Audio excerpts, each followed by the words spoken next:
All right, let's go through this case in detail. We have a chest radiograph of a neonate, and here's what stands out. First, there's oxygen tubing noted, which tells me the patient is already receiving supportive care. I also notice there are no proximal humeral epiphyseal ossification centers, which confirms this is a neonate. The mediastinum is shifted to the right, which makes it challenging to assess the cardiac status on this image. Looking at the lungs, the left lung is hyperinflated with multiple cystic areas throughout, giving it a striking appearance. At the left lung base, there are areas of linear opacification and airspace shadowing. Importantly, there's no evidence of a pneumothorax. The right lung appears clear.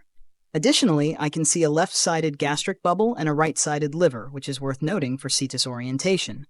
There are 12 pairs of ribs with no visible vertebral anomalies. Now, interpreting these findings, the lack of humeral ossification centers confirms the patient's neonatal status.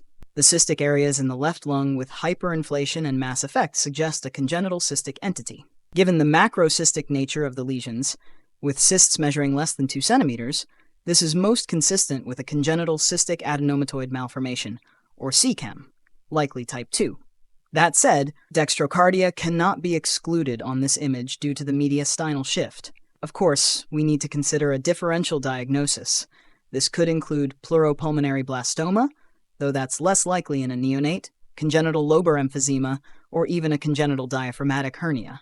To help differentiate, clinical correlation and additional imaging are key. Now, for the next steps in management. Clinically, the pediatric surgeons should be informed immediately. Placing a nasogastric tube would be a helpful maneuver to exclude congenital diaphragmatic hernia. From a radiological perspective, reviewing any previous chest X-rays would be beneficial if available. A preoperative CT scan of the chest may be required to better delineate the anatomy and plan surgical intervention. An echocardiogram should also be performed to rule out dextrocardia and any associated congenital heart disease. Lastly, a renal ultrasound would be important, since renal anomalies are known to be associated with CCAM.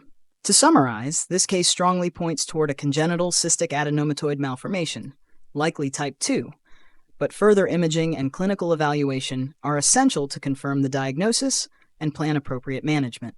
If you're enjoying these detailed case discussions, be sure to subscribe to our Radiology Made Easy channel. Don't forget to turn on notifications so you never miss an update, and good luck with your studies and exams.